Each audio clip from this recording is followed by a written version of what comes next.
you can see that we consider ourselves athletes, but we're not going to bungee jump. You're not going to get a Christmas card from us skydiving in tandem, with a helmet on our head. We're not what you would call outdoor sports people. There is a big difference between people who play badminton and outdoor sports people. A couple of years ago, I got a telephone call from a speaker friend of mine from South Carolina, Al Walker. Al is also an associate of mine in Platform Professionals, a group of 6 humorists who work together and have for years. Al is a funny, funny man. He's so funny that I thought he was joking in the phone call because he was calling to ask Left Brain and me to go on an 8-day whitewater rafting trip down the Colorado River through the Grand Canyon. The trip was to take place 2 years later, made it last August. I do not know what made me do this, but without batting an eye, I said, Al, you put the Robertsons down, we're going. We finally did gather at the river, and when we saw it, even the Baptist group quit singing in the middle of the beautiful, the beautiful. Oh, my goodness. It wasn't a clear, cool Colorado River. It looked like chocolate milk swirling around. You wouldn't have bathed in this water. You wouldn't have put your dog in this water. You wouldn't have put your foot in there. It would have stopped the whole thing. And finally somebody said, is this the Colorado?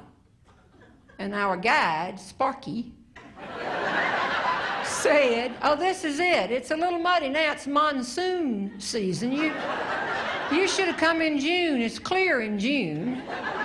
Tom Parham said June's when you took the pictures for the website, wasn't it? I finally spoke up and said, Sparky, is it going to be like this all 8 days? And he said, well, Jeannie, I could lie to you. Left Brain standing right behind me said, if somebody hadn't lied to me, I wouldn't be on this.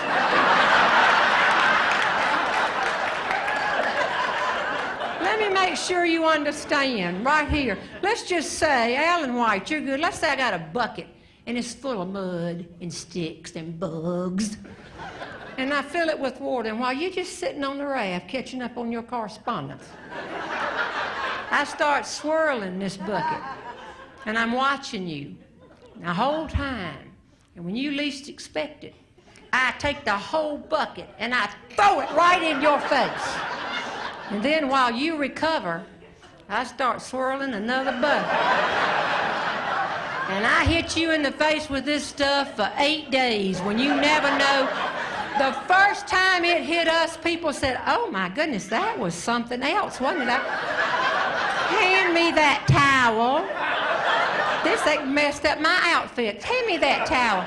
And this thing comes, by the second day, you see it coming, you turn your head and duck. By the third day, you don't even do anything but pause in conversation.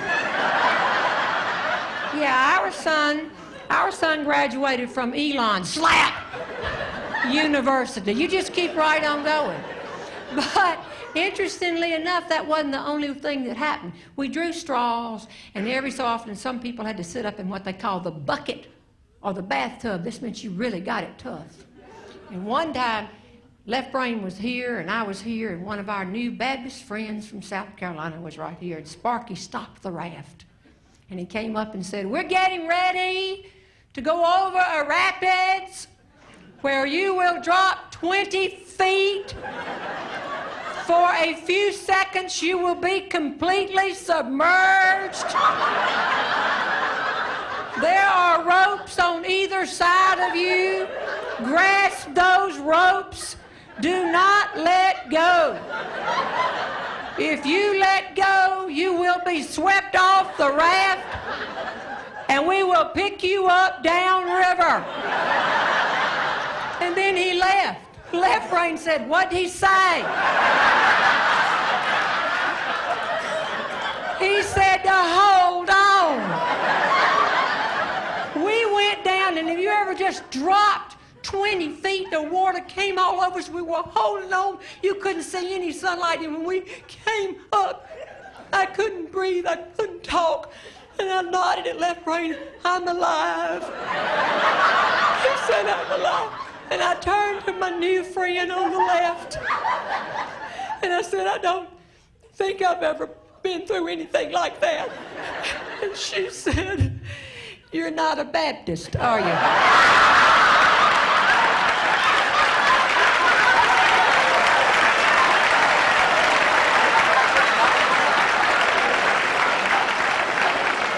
The first night we got off that raft, and it was like a B-rated zombie movie. Moving along, mud covered all over us. It was terrible. Within a few minutes, Tom Perrin came up and says, Robertson, I've checked. There's no way out of here. We're stuck on this river for 8 days, 227 miles. But I'm gonna be nice about it because I want to keep my sense of humor about it. But when we get home, you better know I'm gonna burn down your house.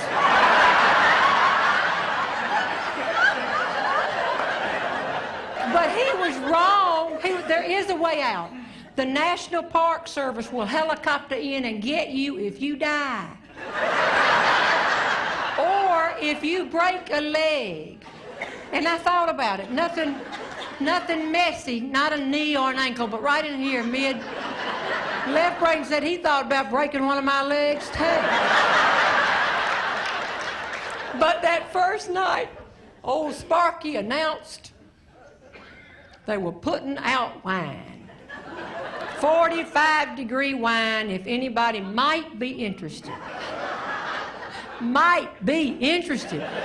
The Catholics, the Episcopalians, the Presbyterians, the Methodists just almost trampled him to the ground. But where are the Baptists in here? Would you raise your hand? We know you're here. You're always here.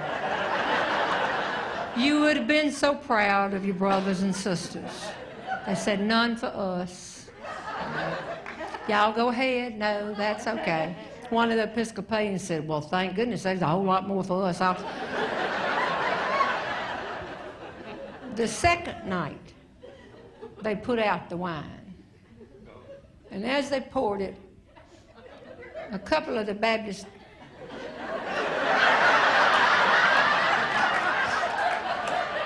just started coming over, and one of them said, is it real cold?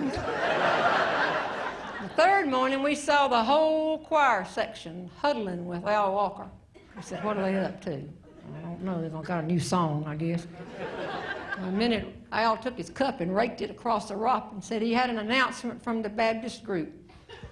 From this point on, what happened on the river stayed on the river.